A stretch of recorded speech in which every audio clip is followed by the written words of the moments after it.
Good morning दोस्तों, welcome to the channel. और अभी सुबह के 4 बजे हैं और मैंने कर दी है अपनी दिन की शुरू। एक्चुअली मैं इतनी सुबह नहीं उठती, मैं हस्बैंड के पास आई हूँ तो वो बहुत जल्दी, वो मेरे से भी जल्दी सुबह उठते हैं और हम दोनों ही साथ में मॉर्निंग वॉक के लिए जाते हैं। और जैसे हस्बैंड बाहर रहते हैं तो मैं वहाँ घर पे अकेले ही चली जाती हूँ या बेटे को साथ में लेकर जाती हूँ। देखिए बाहर कितना अंधेरा है। एक्चुअली घर में होती हूँ तो मैं 5 से 6 बजे के बीच में उठती हूँ। सुबह उठते खाली पेट सबसे पहले मैं गर्म पानी लेती हूँ और साथ में अपनी थायराइड की गोली। हस्बैंड मेरे से पहले किचन में आ गए थे, अब वो पानी रेडी कर रहे थे गर्म करने के लिए। उन्होंने पानी गर्म करने के लिए चढ़ा दिया था। बस हम दोनों ने अपना अपना गर्म पानी पी लिया और बस हम रेडी होने जा रहे हैं वॉक के लिए निकलेंगे। एक्चुअली वो मेरे से भी ज़्यादा एक्टिव हैं और हमेशा सबको एनकरेज करते रहते हैं कि सुबह जल्दी उठो, गर्म पानी पियो, वॉक के लिए निकलो। बच्चों को भी हमेशा मतलब यही सिखाते रहते हैं कि सुबह जल्दी उठो और वॉक के लिए जाओ। एक्चुअली मेरी शादी बहुत जल्दी हो गई थी और मतलब जो कुछ मैंने सीखा था इन्हीं के पास सीखा था। हम लोग वॉक के लिए निकल चुके हैं और ये एरिया बहुत खूबसूरत है। मैं फ़र्स्ट टाइम जब से वो नागपुर आए हैं तो मैं फ़र्स्ट टाइम उनके पास आई हूँ। इससे पहले बहुत जगह पर उनकी पोस्टिंग हो चुकी है, मैं काफ़ी जगह पर गई हूँ। ये पूरा एरिया जो है फॉरेस्ट का एरिया है। ये तेलंगाना और महाराष्ट्र के बीच का एरिया है, तो बहुत ही इतना खूबसूरत है कि मैं वीडियो में क्या मतलब बताऊँ आपको। मतलब इतने प्यारे से नज़ारे हैं कि मैं सिर्फ वही सब रिकॉर्ड करती जा रही थी। ये जितना सीन है इसको कवर करने के लिए मेरा वीडियो भी बड़ा हो गया था। हस्बैंड किसी का फ़ोटो ले रहे थे और वो चिल्ला रहे थे, बोले कि चलो जल्दी जल्दी नहीं चलोगी तो कैसे फिर फ़ायदा करेगा। मैं बोल रही थी कि आप चलो, आप चलते रहो और मुझे ये सारा कवर करने दो। ये यहाँ पर पेड़ों को काट के काफ़ी सारा रखा हुआ था, बड़े बड़े लॉग्स रखे हुए थे। तो मैं वही हस्बैंड से पूछ रही थी कि ये मतलब क्या है, ये सारा इतना लकड़ी यहाँ पर क्यों काट के रखा हुआ है, क्योंकि हम तो जानते हैं कि जंगल नहीं काटना चाहिए। तो हस्बैंड बोल रहे थे कि नहीं, ये कमर्शियल यूज़ के लिए और सरकारी तरफ से है, ये ऐसा कोई नहीं है। तो मुझे फ़िलहाल तो बहुत बुरी तरह से थक गई हूँ मैं। चारों तरफ इतनी ग्रीनरी है, बहुत अच्छा लग रहा था। काफ़ी सारे लोग यहाँ वॉक करने आते हैं। देखिए जंगली तुलसी का पौधा और इतनी अच्छी खुशबू आ रही थी।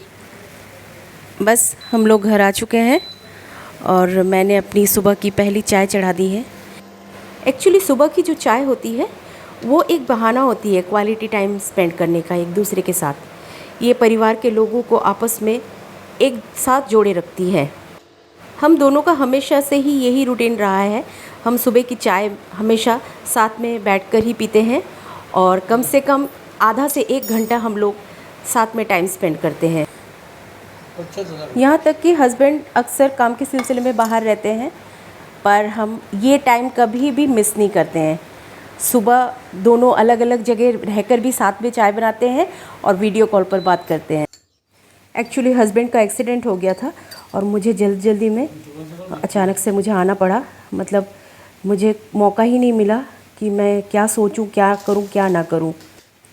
हस्बैंड को एक्चुअली फ्रैक्चर हो गया था रिब्स में, तो अभी तो पहले से बहुत बेटर है। इस बात को 1 महीना हो गया होगा। तो बस हमारी चाय हो गई है, बस हस्बैंड का ब्रेकफास्ट हो गया, वो ऑफिस के लिए निकल गए। तो मैंने सोचा चलो सफाई कर लेती हूँ। एक्चुअली जब से मैं आई थी तब से मैं कुछ भी यहाँ पर ढंग से काम नहीं कर पाई थी। हस्बैंड अभी हाल फिलहाल में ही यहाँ पर शिफ्ट हुए थे, उनको 2 या 3 महीने हुए होंगे।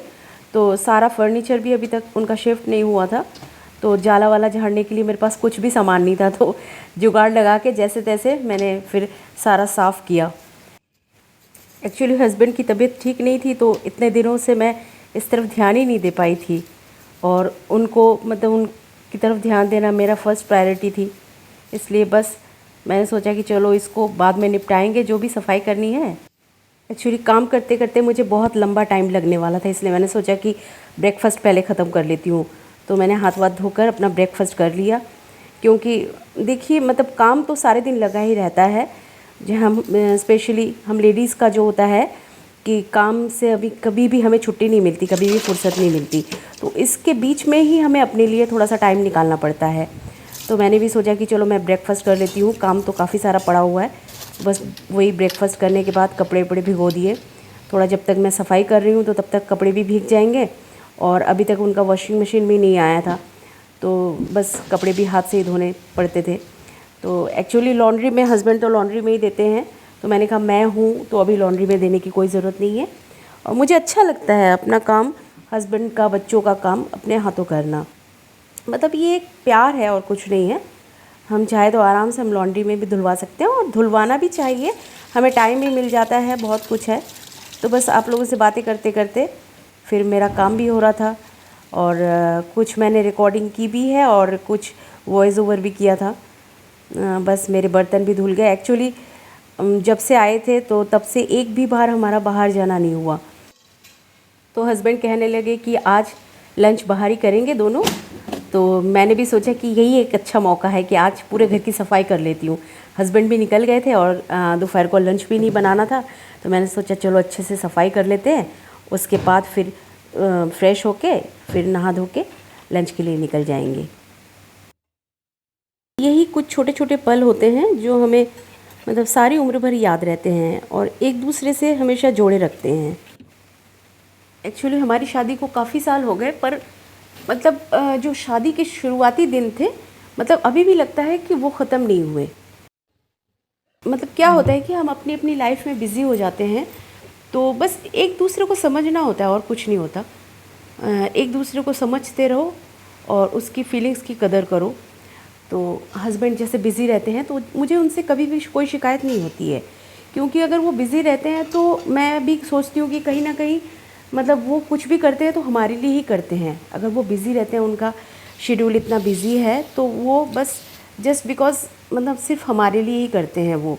तो बस यही सोचकर मतलब मन को खुशी मिलती है कि जो है ये भी तो एक तरह से एक प्यार है। तो मतलब जैसे आपने मेरे वीडियो के शुरू में ही देखा होगा, बस मेरा सारा काम ख़त्म हो गया और नहाना भी मेरा कंप्लीट हो गया। चलिए मैं आपको इस फ्लैट का जो है छोटा सा एक टूर दे देती हूँ।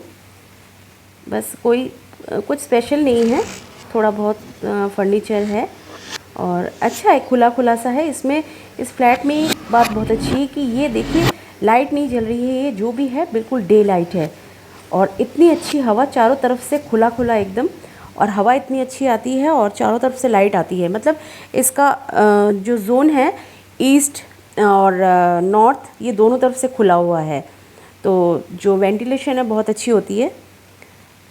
ये पहले से ही फ्रेम वॉल पर लगे हुए थे। तो हस्बैंड का थोड़ा बहुत सामान आया, अभी तक वॉशिंग मशीन, गैस, ये सारा सामान नहीं आया है। ये बस हॉल से निकलते ही ये किचन है। जस्ट किचन के साथ में ही भगवान जी का मंदिर है और साथ में कैबिनेट बना हुआ है। ये मंदिर मैं आपको दिखाती हूँ खोल के।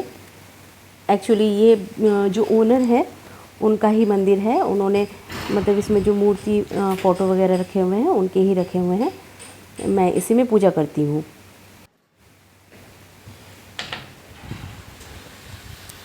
और ये किचन एरिया है, यहाँ पर काउंटर टॉप है।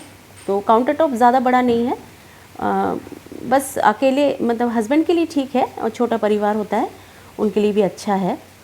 तो बस जितना कुछ है बस उसी में ही काम चलाना पड़ रहा है। अभी तो सारा काम जुगाड़ू है, और हम लोग तो वैसे भी, हम लेडीज़ तो वैसे भी जुगाड़ों में माहिर हैं हम लोग, जुगाड़ लगाने में। मेरी सफाई हो गई थी तो वही मैं आपको दिखा रही थी। ये जब मैं आई थी तो ये इतना गंदा था बैल्कनी, मतलब पहले जो रहते थे, मैं बुराई नहीं कर रही हूँ, पर इतना गंदा था। ये एक और बेडरूम है, ये वॉशरूम है, किचन से साथ में लगा हुआ एक वॉशरूम है, कॉमन वॉशरूम है ये। और ये छोटा सा एक बेडरूम है। दीवारें ख़राब हो रखी थी बिल्कुल, स्टिकर्स वगैरह पता नहीं क्या लगाया था, तो ये उससे साथ में लगा हुआ एक बैल्कनी है। और ये एक और बेडरूम है, दोनों बेडरूम साथ साथ में लगे हुए हैं, उसका भी एक और बैल्कनी है। मैं इधर से आपको दिखाती हूँ। हाँ, ये दोनों बिल्कुल पास पास में हैं। और यहाँ से इस दरवाजे से निकलते ही हम राइट साइड में मास्टर बेडरूम है, और लेफ़्ट साइड में अगर हम जाते हैं तो किचन और हॉल, जहाँ से मैं निकल कर आई थी, बिल्कुल इस तरफ से। ये यहाँ से अगर सीधा निकलते हैं तो ये राइट हैंड साइड में ये बेसिन लगा हुआ है, वॉश बेसिन, और उसके जस्ट बगल में ये मास्टर बेडरूम है। कैबिनेट खोल के दिखाती हूँ आपको, थोड़ा बहुत सामान है हस्बैंड का, बस। ये मास्टर बेडरूम है और रूम कुछ ख़ास बड़ा नहीं है, बस अकेले के लिए आराम से एडजस्ट हो जाता है, उनके लिए काफ़ी खुला खुला सा है। ये एक वॉशरूम है और साथ में ही लगा हुआ बैल्कनी है। तो सबसे मेन अच्छी बात है कि देख रहे हो आप कितनी ग्रीनरी है और इतनी प्यारी हवा आती है कि मतलब दिन के वक्त मैंने कहीं भी लाइट नहीं जलाया हुआ है, कहीं भी। ये सारा एक छोटा सा रैक है, हस्बैंड के कपड़े लॉन्ड्री से आए थे जो पहले वाले, वो सारे मैंने रैक में डाल दिए हैं और उनका ही सामान है, मेडिसिन्स वगैरह। और ये एक फ्रेम वॉल पे लगा हुआ था, बस उनका ही ग्लूकोमीटर और मेडिसिन्स, सनस्क्रीन वगैरह उनको समझ में नहीं आता, तो सारा मैं अलग अलग करके मतलब मैंने सेट किया कि आप इसमें सारा एकदम मैसी मत कर लेना। सारे बॉक्सेस मैंने अलग कर दिए, मेडिसिन का बॉक्स अलग कर दिया मैंने, और उनका जो सनस्क्रीन वगैरह था उसका बॉक्स मैंने कहा यहाँ से उठाना यहीं रखना। और उसके बाद हम लोग आ गए थे ये बीकानेर वाला, ये रेस्टोरेंट है एक वेजिटेरियन। एक्चुअली मुझे नॉनवेज पसंद नहीं है, मैं वेज ही प्रेफर करती हूँ, हस्बैंड को भी वेज ही अच्छा लगता है। बच्चे नॉनवेज खाते हैं और मैं नॉनवेज नहीं खाती हूँ। तो बस हम लोगों ने पापड़ लिया, मसाला पापड़। उसके बाद देखिए थाली इनकी, तो अच्छा था, टेस्ट था, मारवाड़ी डिश था लेकिन बहुत अच्छा लग रहा था। मतलब इतना सर्व कर रहे थे जो स्टाफ थे, वो भी उनका बिहेवियर भी बहुत अच्छा था। और ये एक सब्ज़ी थी, मैं आपको दिखाती हूँ। ये रायता, ये हलवा था, और ये रोटियां, जो चपाती, बहुत अच्छी सॉफ्ट चपाती थी एकदम, कढ़ी, दाल, फिर ये एक पनीर की सब्ज़ी थी, और ये एक सूखी सब्ज़ी थी भिंडी की, लोबिया की सब्ज़ी। और उसमें मुझे भिंडी की सब्ज़ी बहुत अच्छी लगी और काफ़ी अच्छा टेस्ट था, और पनीर भी बहुत टेस्टी था। बस हमारा खाना हो गया और हम लोग वापस रूम में जा रहे हैं, और हस्बैंड मुझे छोड़ते हुए वो माइंस में निकल जाएंगे। तो वही मैं उनको छेड़ रही थी कि विलन जैसे लग रहे थे। मैंने कहा ज़रा पीछे मुड़ के देखना विलन। बस ये लास्ट दिन था, नेक्स्ट डे मुझे वापस घर आना था। और बस ये स्टेशन का कुछ क्लिप्स हैं जो मैंने लिए थे साथ में। तो बस आज काफ़ी दिन हो गए, काफ़ी दिनों बाद इस वीडियो को अपलोड कर रही हूँ। अगर आपको मेरा वीडियो अच्छा लगा हो तो इसे लाइक, शेयर और सब्सक्राइब ज़रूर करें, और हाँ, बेल आइकन को हिट ज़रूर करें ताकि आने वाले जो वीडियोज़ हैं वो आप तक पहुँच जाएं। बस एक इमोशनल मोमेंट था, जो हस्बैंड से दूर जा रही थी, बहुत ख़राब लग रहा था। एक्चुअली मेरे से ज़्यादा वो इमोशनल हो जाते हैं, उनको ज़्यादा, पर वो दिखाते नहीं हैं। बस मिलते हैं एक और इसी तरह से वीडियो के साथ, बने रहिएगा चैनल में। Thank you.